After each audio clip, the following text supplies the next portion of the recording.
मुझे जो लगता है शॉर्ट टर्म में ये लगता है कि बहुत जल्दी तुम देखोगे कि ये डमी गवर्नमेंट्स जो भी हैं पाकिस्तान में ये ख़त्म होकर सेना का शासन आएगा, क्योंकि पाकिस्तान में सेना का शासन कोई नई बात नहीं। 2035 के बाद मुझे जो नज़र आती है पाकिस्तान में इस्लामिक शासन होगा जैसे अफगानिस्तान में। पाकिस्तान का फ्यूचर काफ़ी ख़राब दिखाई देता है। तो मुझे लगता है पाकिस्तान पहले एक जो पाकिस्तान की जहाँ से आवाज़ उठी थी वो तो ऑलरेडी ख़त्म हो चुका है, तो बांग्लादेश बन चुका है। और जो ये बचा हुआ पाकिस्तान है ये भी तुम देखोगे कई हिस्सों में टूट जाए। इस पार्ट्स पे 3 लोगों के इम्पोर्टेंस होगी उस टाइम पे, चाइना की, इंडिया की और यूएस की।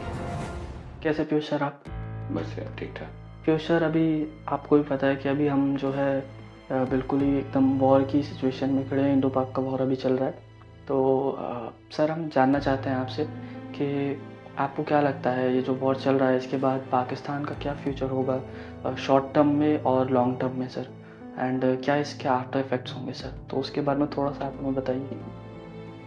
हाँ यार देखो, पहली बात तो जो वॉर हो रही है या वॉर जैसे हालात बन गए हैं काफ़ी दुखद है। बट ओबियसली इंडिया का जो रिप्लाई है दैट इज़ ऑल्सो नेसेसरी, क्योंकि स्टार्टिंग डेफिनेटली पाकिस्तान की साइड से हुई थी जी 22 अप्रैल को। तो ये ओबियसली इंडिया का रिप्लाई है, तो जो कि बहुत ज़रूरी है।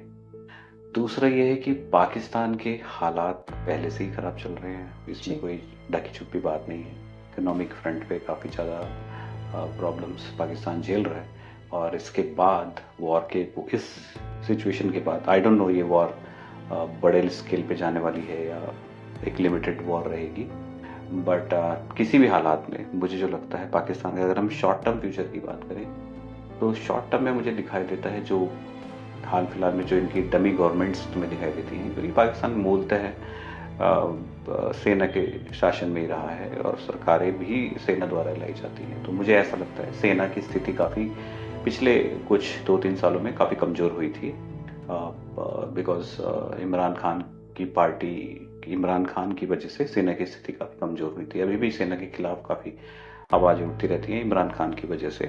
तो सेना को भी एक अपनी स्थिति मजबूत करने का मौका मिल गया है, ये एक अपॉर्चुनिटी मिल गई है। और I think that is also the main reason why this all things happens, क्योंकि सेना काफ़ी कमज़ोर हो रही थी। इधर जम्मू कश्मीर के हालात सुधर रहे थे, इधर पटरी पे आती चीज़ें, और सेना उधर वीक होती जा रही थी। तो आई थिंक ये पूरा डेलिबरेटली ये चीज़ की गई थी, जिसके बाद एक सेना अपने आप को मजबूत स्थिति में पाए।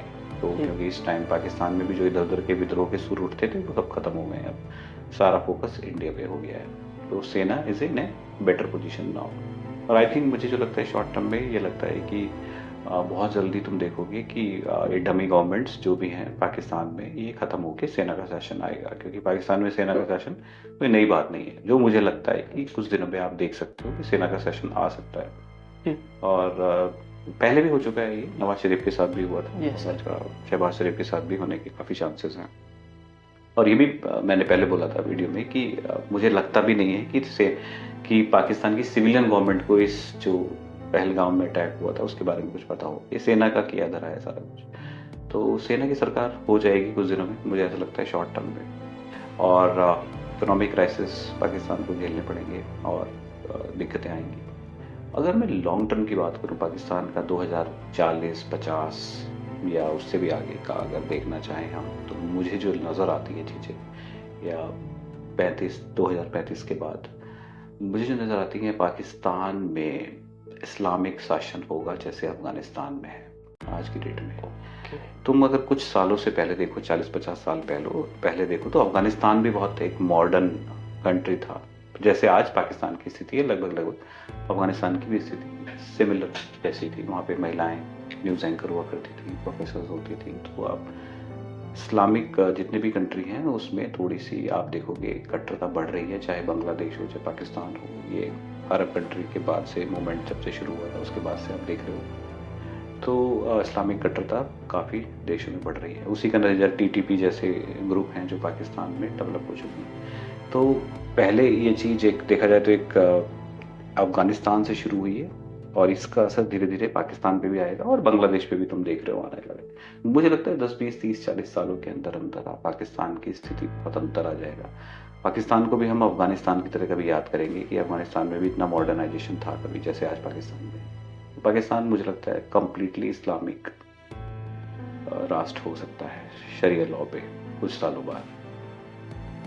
उसका नतीजा ये भी हो सकता है कि पाकिस्तान इस लॉ के साथ हो, बट कुछ इस चीज के होने के साथ साथ पाकिस्तान को कुछ भुगतना ही पड़े।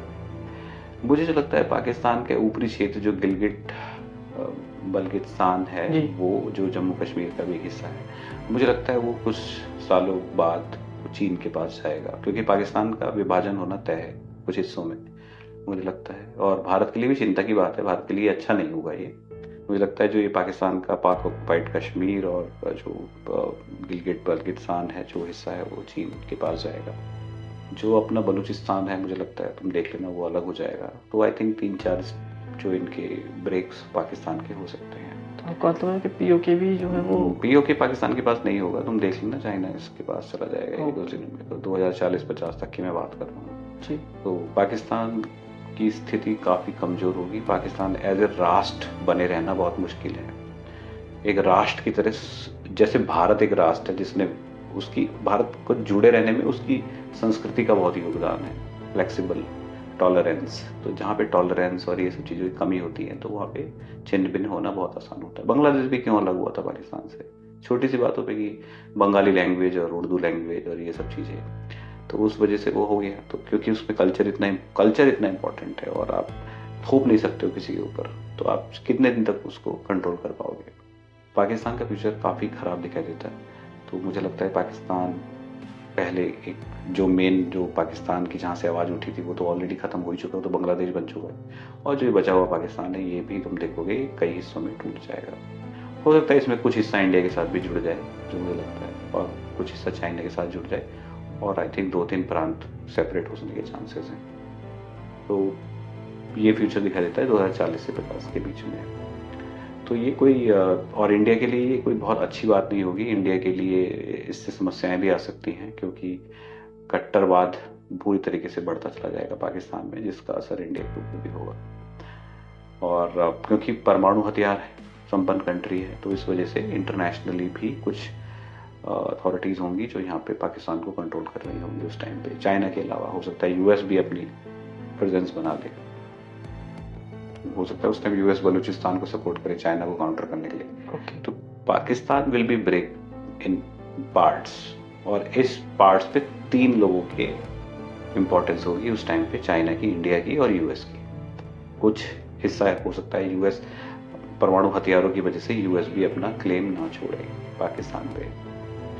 तो पाकिस्तान, और जितने भी आप आज की डेट में पाकिस्तान में पंजाबी या जो मॉडर्न लोग देखते हो, जो जीन्स में लड़कियां घूम रही है या न्यूज़ एंकर्स देखते हो, ये लोग धीरे धीरे यहाँ से गायब हो जाएंगे, या तो चले जाएंगे बाहर लंदन या जब बाहर कंट्री में सेटल हो जाएंगे। ये एक तरीके से इनके साथ ऐसा होगा जैसे हिंदू के साथ कभी हुआ था। तो आइडली जो पाकिस्तान की जो चरमपंथी है वो इनको मुस्लिम भी नहीं मानते। तो इनको बिल्कुल तुम देख लेना, इनके साथ ऐसा ही होगा। They will be moving from this country. हो सकता है कुछ लोग भारत में ही शरण ले, ये भी पॉसिबल है, क्योंकि उसमें वो लोग रह नहीं पाएंगे। पाकिस्तान आज की डेट में काफ़ी मॉडर्न भी है, आपको पता होगा। आप लाहौर में कभी जाओ, आपको बहुत कम लोग बुरखे में दिखाई देंगे, लड़कियां बहुत पूरे जीन्स में आराम से, मतलब इतना ऐसा माहौल नहीं है पाकिस्तान में। जो चीज़ जो कट्टरपंथी सोच वाले लोग हैं वहाँ पे बहुत उनको पसंद नहीं है, और उन लोगों का ग्राफ बढ़ रहा है चरमपंथी, और उन पाकिस्तान में नहीं बढ़ रहा, वर्ल्ड वाइड बढ़ रहा है हर जगह। तो फ्यूचर तो यही है, जो कट्टर इस्लामिक राष्ट्र बनने के चांसेस हैं पाकिस्तान के, with the cost of break. ये होगा, तुम देख लेना। और इस वीडियो को, अगर ये वीडियो रहा 2040-50 तक, तो अगर जो देख रहा है तो प्लीज एग्री करना कि देखो किसी ने ये वाली बात 40 साल पहले कही थी। नहीं, फ्यूचर एक्चुअली ये जानना बहुत ज़रूरी था, और आपने हमें आज के बारे में नहीं बताया। आपने बहुत आगे तक एक पॉइंट ऑफ व्यू दिया, बहुत अच्छा रहा sir. Thank you so much. Thank you sir.